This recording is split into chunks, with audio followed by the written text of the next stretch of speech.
आज हम लोग जानेंगे समुद्र तट का भूतिया साया। ये कहानी एक छोटे से गांव के समुद्र तट की है जो अपनी शांत और सुंदर लहरों के लिए प्रसिद्ध था। लेकिन उस तट के बारे में एक खौफनाक कहानी भी थी जिसे सुनकर लोग रात के समय वहां जाने से डरते थे। कहा जाता था कि समुद्र तट के किनारे एक भूतिया साया दिखाई देता है जो केवल रात के समय उभरता था और उसके पास जाने वाले व्यक्ति कभी वापस नहीं लौटता था। कहानी की शुरुआत उस समय होती है जब एक लड़का राहुल जो गांव का ही निवासी था एक दिन समुद्र तट पर घूमने गया था। राहुल को भूत प्रेत पर बिल्कुल विश्वास नहीं था। वह सोचा करता था कि ये सब सिर्फ गांव वालों की कल्पनाएं हैं। लेकिन एक रात उसे किसी ने बताया कि समुद्र तट पर एक भूतिया साया दिखाई देता है जिसे देखकर लोग डर के मारे घर में डुबक जाते थे। राहुल ने इस बारे में सोचा और तय किया कि वह खुद इस रहस्य को जानेगा। एक रात जब चांद की रोशनी समुद्र की लहरों पर पड़ रही थी और हवा में हल्की ठंडक थी, राहुल अकेला समुद्र तट की ओर चल पड़ा। समुद्र का पानी शांत था लेकिन वातावरण में कुछ ऐसा था जो उसे असहज कर रहा था। जैसे जैसे वह तट की ओर करीब पहुंचा उसे लगा कोई अजीब सी शक्ति उसे खींच रही हो। राहुल ने अपने चारों ओर देखा लेकिन समुद्र के अलावा कुछ नहीं था।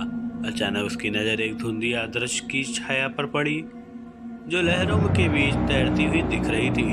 ये कोई आम इंसान नहीं था बल्कि ये किसी और ही दुनिया का रूप था। साया धीरे धीरे राहुल के पास आया।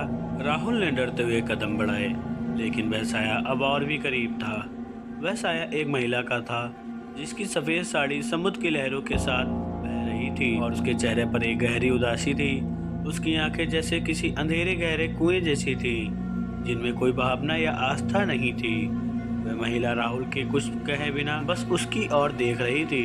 राहुल की धड़कनें तेज हो गई और उसे महसूस हुआ जैसे वह महिला उसे अपनी ओर खींच रही हो। राहुल ने डरते हुए पूछा, तुम कौन हो? क्या तुम जीवित हो? उस महिला ने अपनी आंखें राहुल की ओर घुमाई और धीरे धीरे बोल पड़ी, मैं उस समुद्र की आत्मा हूँ जो अपने परिवार को खोकर यहाँ तट पर हर रात आती हूँ। राहुल ने सवाल किया, तुम्हारी मृत्यु कैसे हुई? महिला ने जवाब दिया, बहुत साल पहले मेरे परिवार को एक भयंकर समुद्री तूफान ने निगल लिया।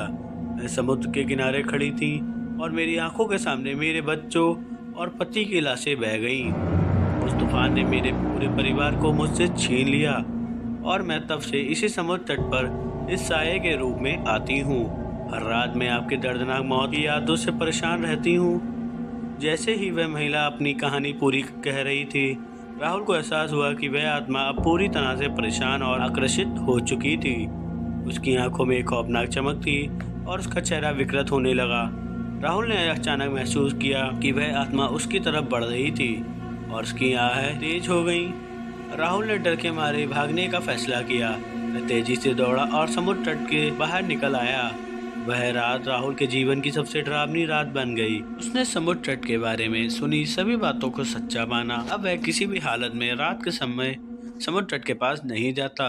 गांव में लोग कहते हैं कि उस रात के बाद से वह भूत या महिला हर रात समुद्र तट पर दिखाई देती है और अब वह अपना दुख और गम उस तट पर सभी को महसूस करवाती है। कहानी का संदेश ये है, कभी कभी हमारी आत्माएं अपनी मौत के बाद भी शांत नहीं हो पाती और वे अपने अज्ञात दुख के कारण इस दुनिया में घूमती रहती हैं। ऐसे ही वीडियो देखने के लिए हमारे चैनल को सब्सक्राइब करें और बेल आइकन दबाना ना भूलें।